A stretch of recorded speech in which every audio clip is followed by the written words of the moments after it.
Good morning everyone. Roll number 5 अभी आया था चला गया.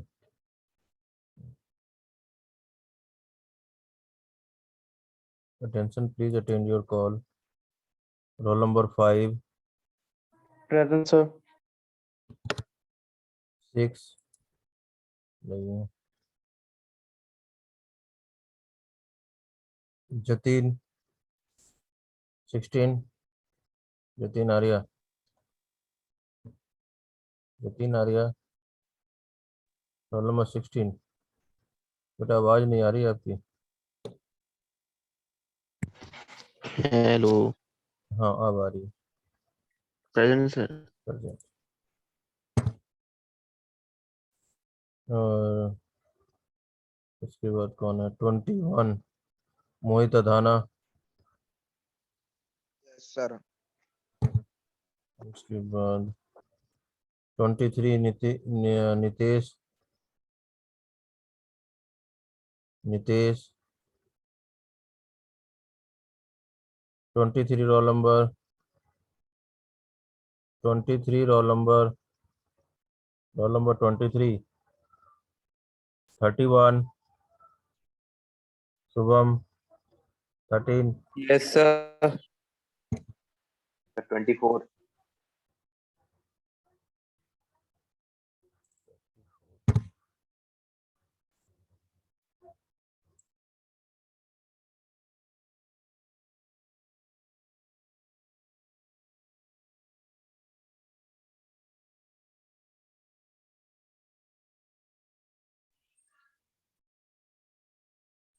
सर माइक ऑफ हो गया.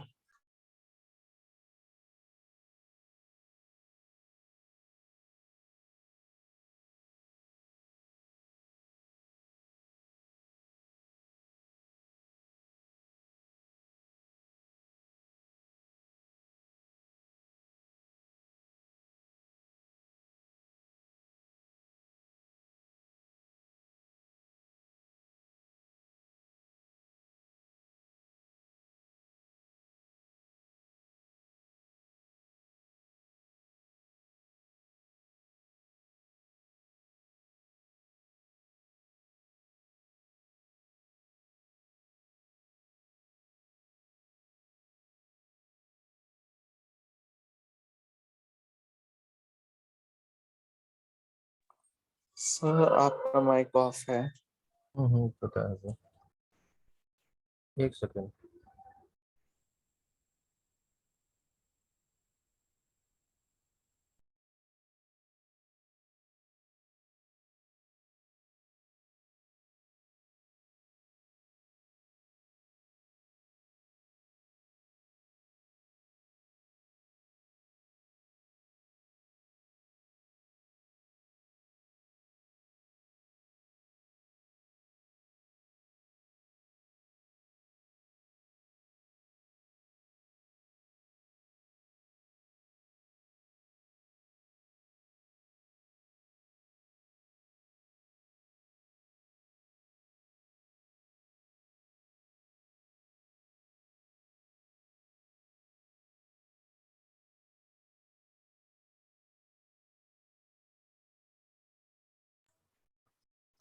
Now we know that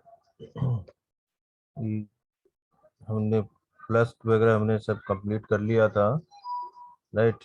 diffusion then numerical is there, right? For example, this is the numerical. A vessel content. अच्छा, first of all we know, आपको पता चल ही गया होगा सभी को कि अब तो ऑनलाइन ही होना है प्रैक्टिकल, है ना? Yes sir. हाँ ठीक है. अब कोई कंफ्यूजन नहीं होना चाहिए मे बी. अच्छा, दूसरा चीज, फाइल वगैरह अपना तैयार कर लीजिएगा. शेड्यूल अभी दीपक सर बना के आपको भेज देंगे.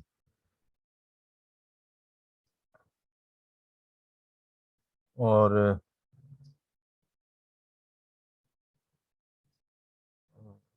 क्या बोलना चाह रहा था मैं? हाँ हाँ, लास्ट टीचिंग का कुछ आपको पता चल गया? पेपर को 17 से है ना? Yes sir. अच्छा, 17 से पेपर है, कब तक है? 2 फरवरी। 2 फरवरी तक। आप लोगों ने ऑप्शन चुन लिया, ऑफलाइन और ऑनलाइन चूज कर लिया, फॉर्म भर दिया होगा Google seat.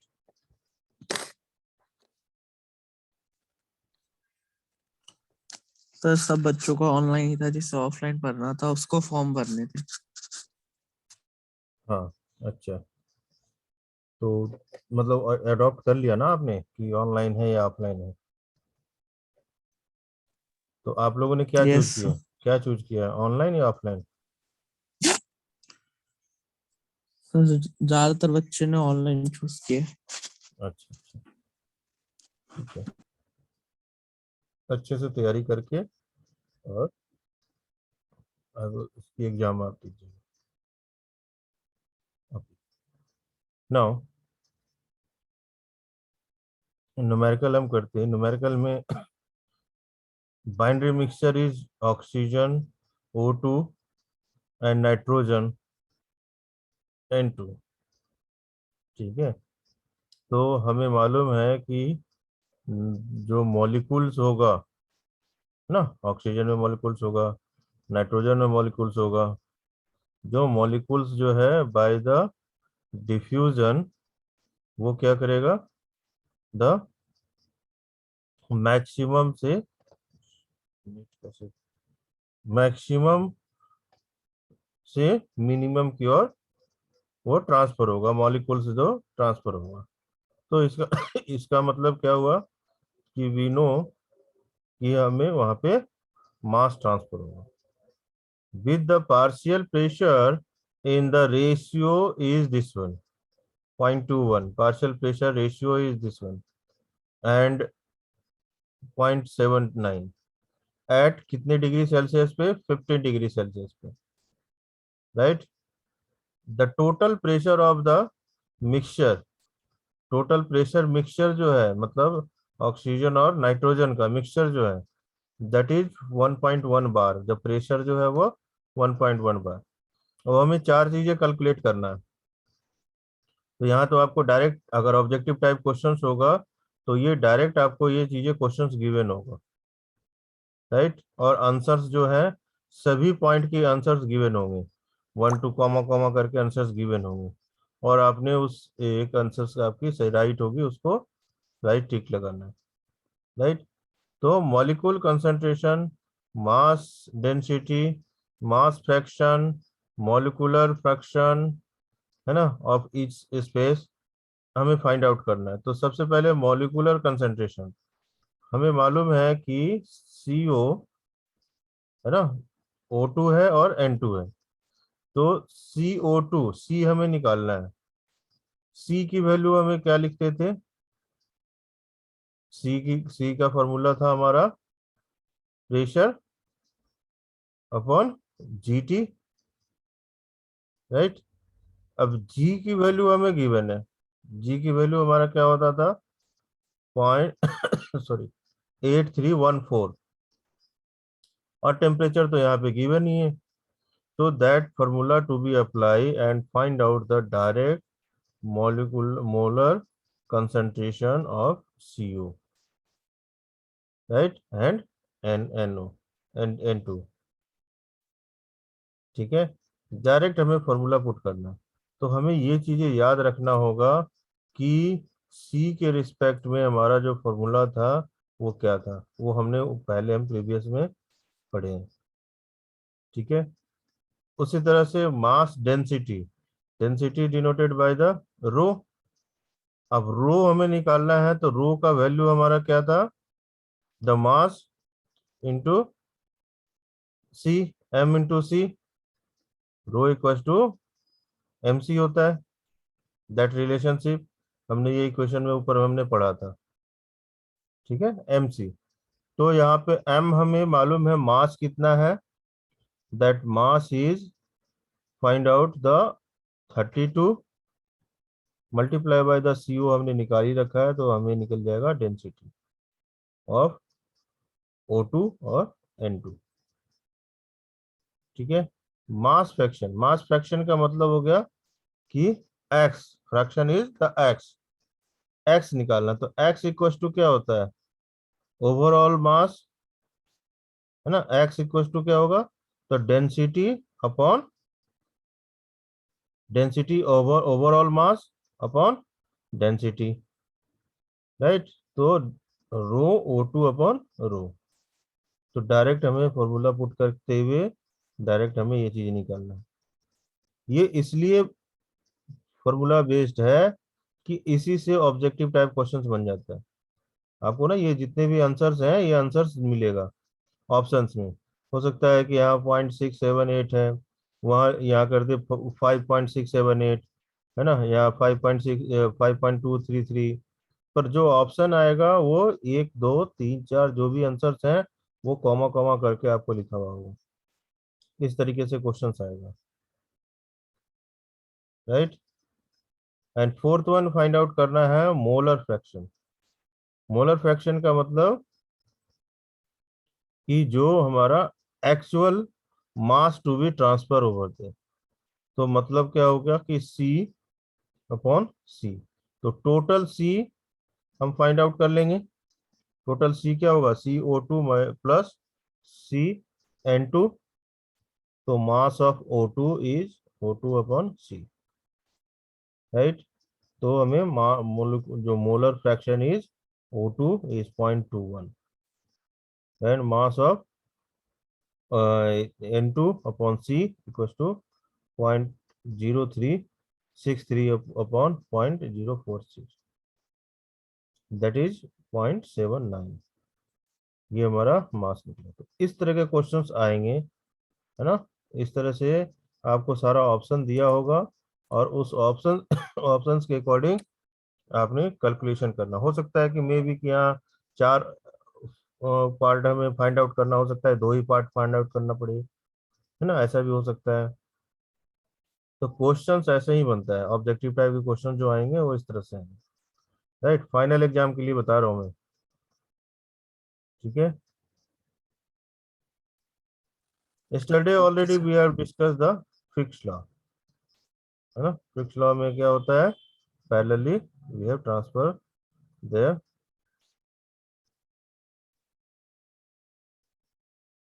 Now mass mass diffusion,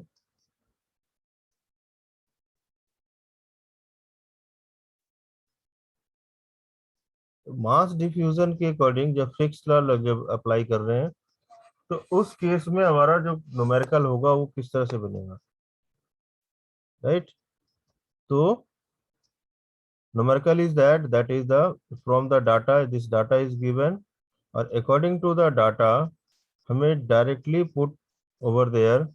आपने क्वेश्चंस बनाने से पहले यहाँ तो सॉल्यूशन आपको दिख रहा है इसलिए बहुत आसान लगेगा, लेकिन सिर्फ अगर क्वेश्चंस दे दिया जाए तो आपको लगेगा कि ये क्या आ गया, ऐसा महसूस होता है ना। पर आपको घबराना नहीं है, आपने ये चीजें देखना है कि क्वेश्चंस में क्या क्या चीजें गिवन है और क्वेश्चंस में निकालना क्या है, ठीक है। क्वेश्चंस गिवन है कि from the data block calculated by the diffusion coefficient. जहां पे इस तरह से क्वेश्चंस आ गया डिफ्यूजन, है ना, इस तरह का क्वेश्चंस आ गया, इसका मतलब है कि जो मास ट्रांसफर टॉपिक का है। पहले तो ये टिप्स आपको पकड़ने में आना चाहिए कि किस यूनिट का क्वेश्चंस है, ये पहले हमें समझ में आना चाहिए, क्योंकि बहुत सारे क्वेश्चंस होंगे उसमें न्यूमेरिकल अगर आते हैं तो पर ये न्यूमेरिकल आपका किस यूनिट का है ये हम कैसे आइडेंटिफाई करेंगे, है ना। तो इसकी आइडेंटिफिकेशन के लिए कि मास ट्रांसफर है, इसका मतलब कैलकुलेट द डिफ्यूजन। अब डिफ्यूजन हमने कहाँ पढ़ा था, कौन सा यूनिट में पढ़ा था, वो आपको मालूम होगा, है ना। तो उस टाइम आप रिकॉल करोगे तो आपको याद आ जाएगा कि ये हमने मास ट्रांसफर में पढ़ा था। और डिफ्यूजन कोफिशिएंट है और मोलर वेट, है ना, मॉलिकुलर्स। तो मॉलिकुलर्स वगैरह जो कहाँ पे हमने पढ़ा था, मास जब ट्रांसफर होता है तो वी नो दैट कि मॉलिकुलर्स टू बी ट्रांसफर, तभी उसी का मतलब है कि mass to be transfer, either gas हो, लिक्विड हो और सॉलिड हो, है ना, राइट। समझ में आ गया क्वेश्चंस पकड़ने का टिप्स। और यस सर। ठीक है, इससे आपको ये यहाँ तक क्वेश्चंस होगा, मान लिया ये क्वेश्चंस आपको दिया है ना। अब इसकी हमने टिप्स पकड़ना है कि कौन से यूनिट का है। तो हमें ये पता चल गया कि ये मास ट्रांसफर यूनिट का है। अब मास ट्रांसफर यूनिट में हमने बहुत सारी चीजें हमने पढ़ा था, तो आपको टिप्स पे याद होना चाहिए कि हर यूनिट में, है ना, हर यूनिट में आपका क्या क्या टॉपिक है। जैसे हमने कंडक्शन पढ़ा था, कन्वेक्शन पढ़ा था, रेडिएशन पढ़ा था, क्या क्या यूनिट कवर किया है हमने, है ना, कौन कौन सा टॉपिक पढ़ा है, उस टॉपिक का नाम उस यूनिट के अकॉर्डिंग आपको याद होना चाहिए। बेटर अंडरस्टैंड, वो टॉपिक आपको याद होगा कि हमने क्या क्या टॉपिक पढ़ा है। अब इसमें इस टॉपिक के अकॉर्डिंग की आपका फ्रिक्स लॉ है। अब फ्रिक्स लॉ के अकॉर्डिंग द डिफ्यूजन मास, अब आता है फॉर्मूला। अब उसके बाद आप फॉर्मूले को, आप एग्जाम पॉइंट ऑफ व्यू से हर यूनिट की, आपको मैंने अब पहले भी बताया था कि जब भी हम न्यूमेरिकल करते हैं हर यूनिट की क्या क्या हाइलाइट्स हैं और क्या क्या फॉर्मूला है जो कि हमें यूज करना है, वो आप एक जगह आप नोट करके आप रखेंगे और उसको आप लर्न कर लेंगे, याद कर लेंगे। जैसे आप माइंड में आप रिकॉल करेंगे वो फॉर्मूला आपको याद हो जाएगा, और डायरेक्ट आप जैसे फॉर्मूला आप अप्लाई करोगे और आपके आंसर्स आते चले जाएंगे।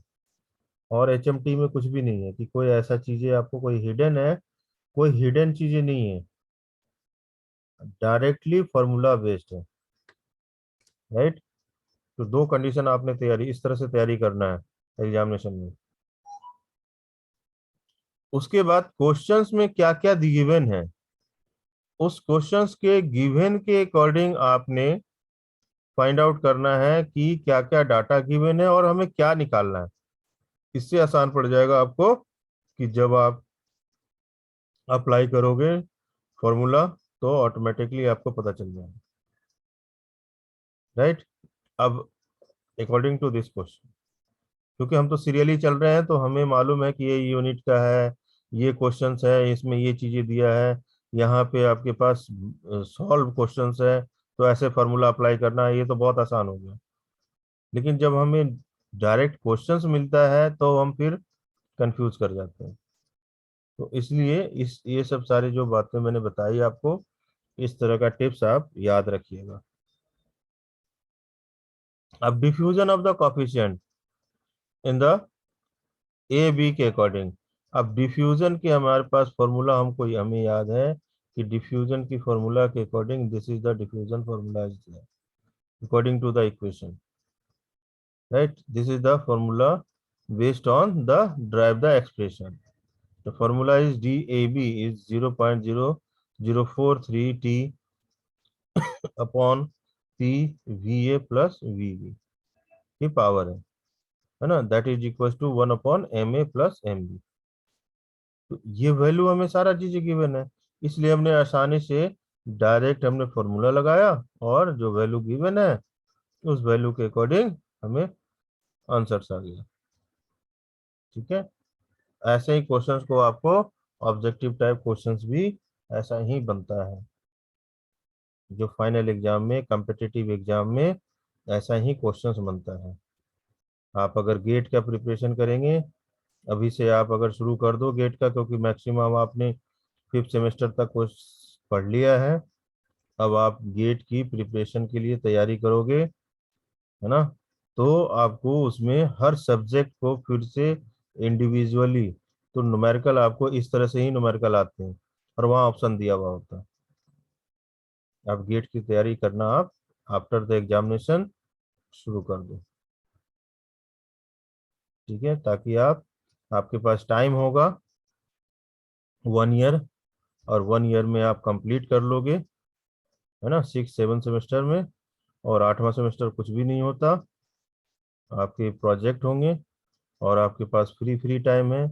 जब आपको जॉब लेने के टाइम है तो आप कंपटीशन की आप पहले से तैयारी कर लोगे। तो अब आपको जाके पूरे 1 साल तक ऐसे मेहनत करना है जैसे कि आप बिल्कुल कॉम्पिटिटिव एग्जाम फाइनल आप निकाल रहे हो। ठीक है, आफ्टर द एग्जामिनेशन और कम्पिटिटिव एग्जाम में फिर से ये सब चीजें पढ़ोगे, जो उसकी सिलेबस आप देखोगे फिर से ये सब चीजें पढ़ोगे आप। ठीक है, ये सारे कोर्सेज होंगे। गेट में भी आपका HMT है, मटेरियल साइंस है, मेटलर्जी है, उसकी भी सिलेबस है। गॉट इट माय पॉइंट, मैं क्या कहना चाह रहा हूँ, आप समझ पा रहे हैं? किसी को कोई क्वेश्चन? एवरीवन? No sir. तो इसलिए आपके पास अब पूरी 1 ईयर है और आप उस तरह से आप पढ़ाई करें।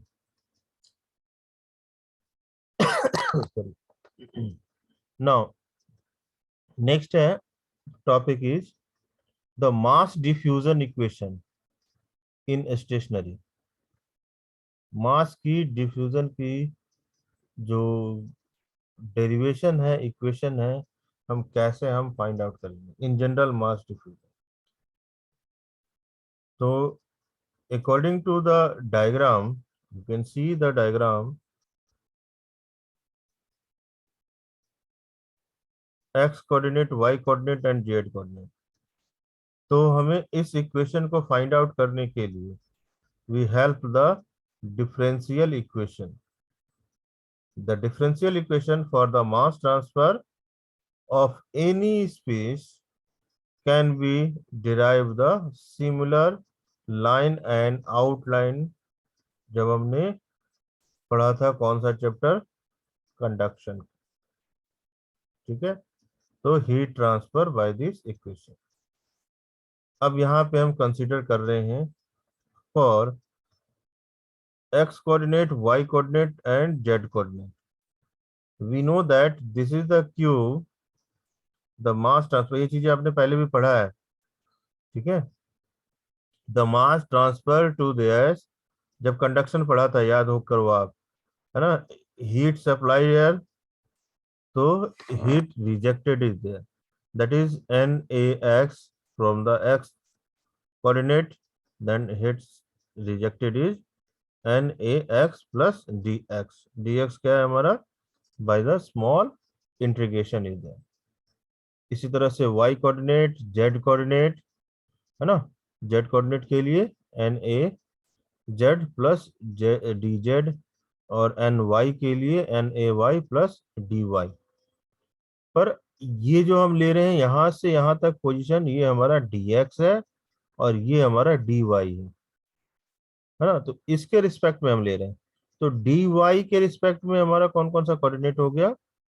dy के रिस्पेक्ट में ही this is the coordination of this y coordinate, है ना? और इसके रिस्पेक्ट में हमें जो मास जो ट्रांसफर हो रहा है, this is the mass transfer from the gases, MAG, है ना? और ये हमारा Z direction, this is the Z direction. According to the control volume of this mass, हमें मालूम है along the x direction is mass of the influx is the left phase in this equation, NaX dy dz। हमें मालूम है कि Na equal to Ma upon A होता है ना? तो मास इफ्लक्स की राइट फेस क्या हो जाएगा? टोटल NaX प्लस dx का dy एंड dz। इसी तरह से जब हमने कंडक्शन पढ़ा था तो भी हमने ऐसा ही डिराइव द एक्सप्रेशन किया था, अगर आपको याद होगा तो। कुछ याद है?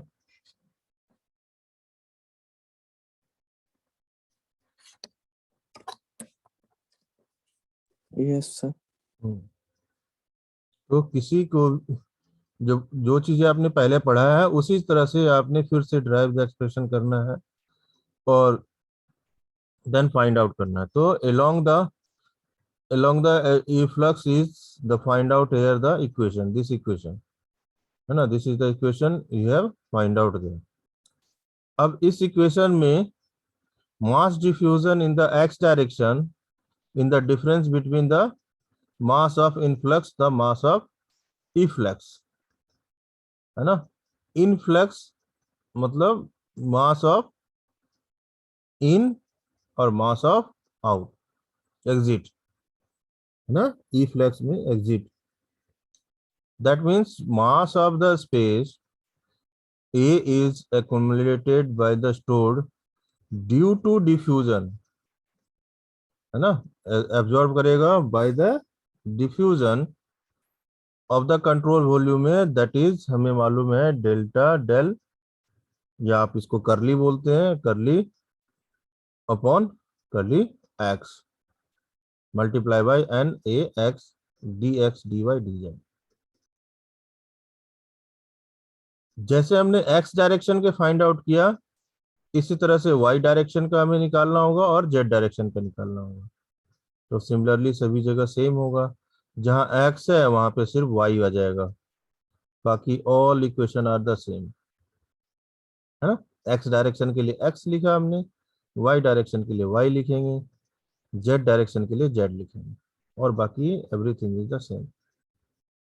अब इसकी जब टोटल हम निकालते हैं तो we find out the total, तो this plus this multiply by D X by D N D Z. इसको अगर हमें सिंप्लीफाई करना है ना, वॉल्यूमेट्रिक केमिकल रिएक्शन से of the occurring the throughout the medium, the three may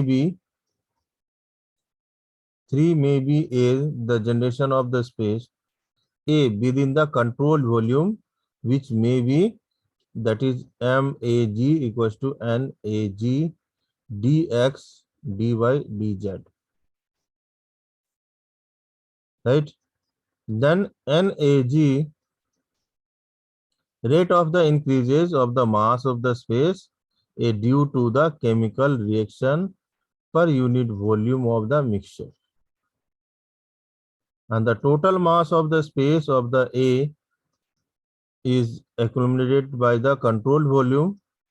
इसी चीज को टोटल हमें क्या मिल जाएगा, the total is this NaX plus y plus z, इसको हमने ऐड कर दिया, तो that is the equation of this one as curly CA upon curly tau, है ना, curly tau dx dy dz। इस इक्वेशन को दोनों साइड में हमने dx dy dz से हमने डिवाइडिंग कर दिया। After the dividing the equation is this one. अब इस इक्वेशन को हम फिक्स्ड लॉ में हम अप्लाई कर देंगे, फिक्स्ड लॉ में अप्लाई करेंगे तो फिक्स्ड लॉ हमारा क्या कहता है कि करली x curly upon curly X, that D A B curly C A upon curly X plus curly X same curly Y D A B curly C A D Y D C, right. ये हमारा क्या है, ये हमारा fix law है। ये fix law को के अकॉर्डिंग हमने इसको सब्स्टिट्यूट कर देना है, तो that substitution plus that is the C A upon curly tau. इसको कैलकुलेट करेंगे तो that means the calculation of is complete equation is this one. अगर हम बाइंड्री कंडीशन लेते हैं इस इक्वेशन के अकॉर्डिंग, वाइल बाइंड्री कंडीशन अगर हम ले रहे हैं तो that means the boundary condition is that कि specified the boundary concentration impermeable the space of the boundary condition, specified the mass of the flux at the surface, and specified the mass of the transfer of coefficient of the surfaces, right। तो इस case में हमें that is the equation to be find out there her equations के लिए, तो ये directly आपको ये लर्न कर लेना, ठीक है। मतलब mass of convective of mass of the coefficient, है ना, convective mass of the coefficient HA denoted, concentration of the fluid adjacent to the surface is CAS, and CA infinitive, that is the bulk concentration in the fluid stream, right, that is the bulk concentration in the fluid stream। This is the condition. ये directly हमने इसको, इस equation को हमने binary में हमने transfer किया, तो that is the 4 equation is that. Specified the boundary condition, concentration of the and impermeable of surface of the boundary, specified the mass of the flux of surface, and specified the mass of the transfer of the coefficient. Got it? ये चीजें आपका equation था according to your syllabus.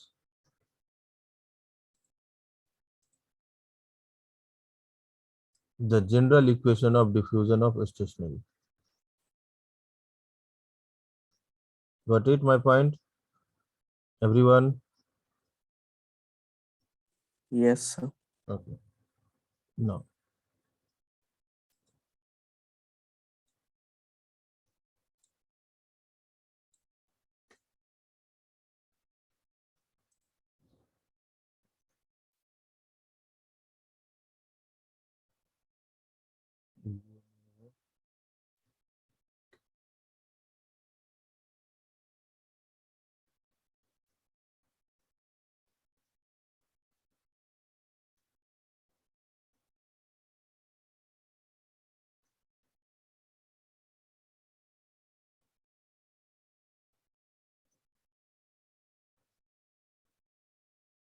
हाँ, steady state the equimolar counter diffusion.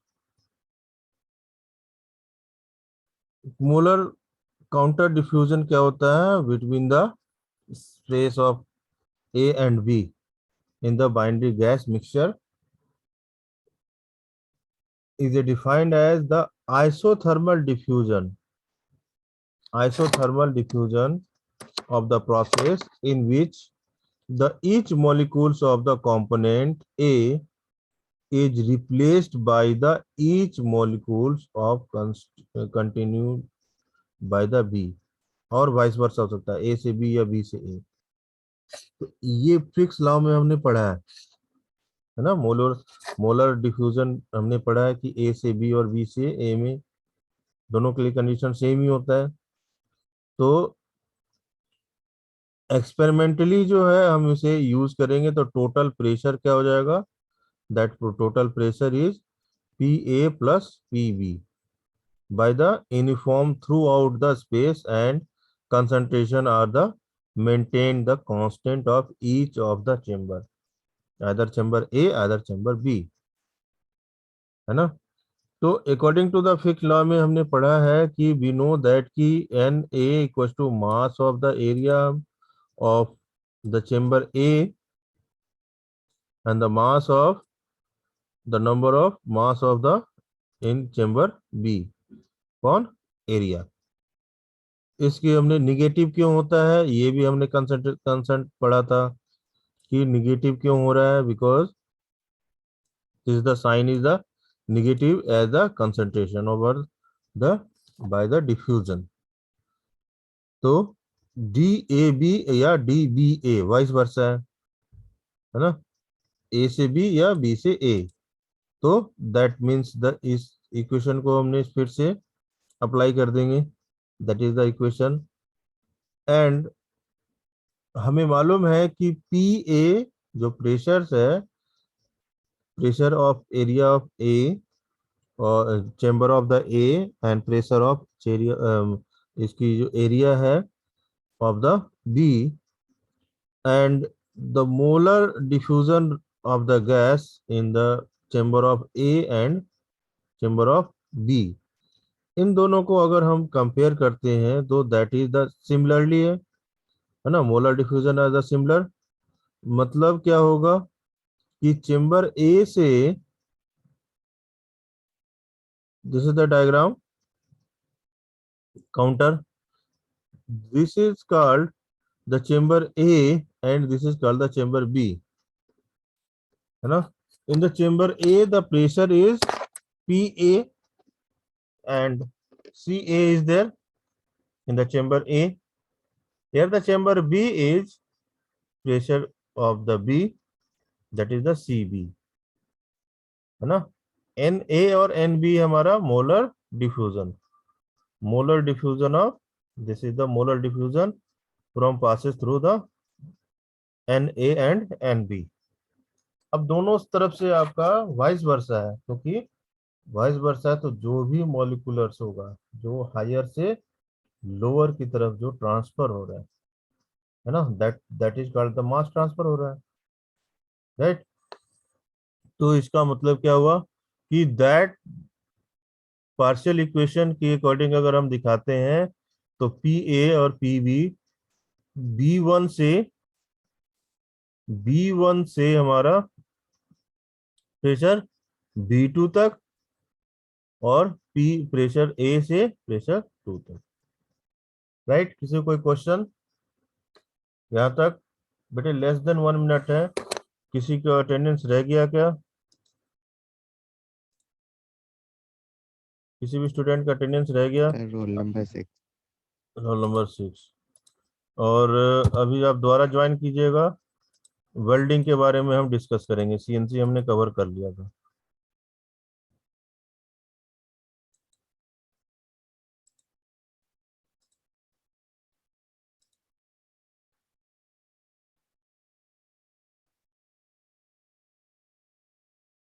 Okay, as per this equation, we know the partial derivation और ये derive the expression। तो finally जो है हमें जो जो derive the expression करेंगे तो n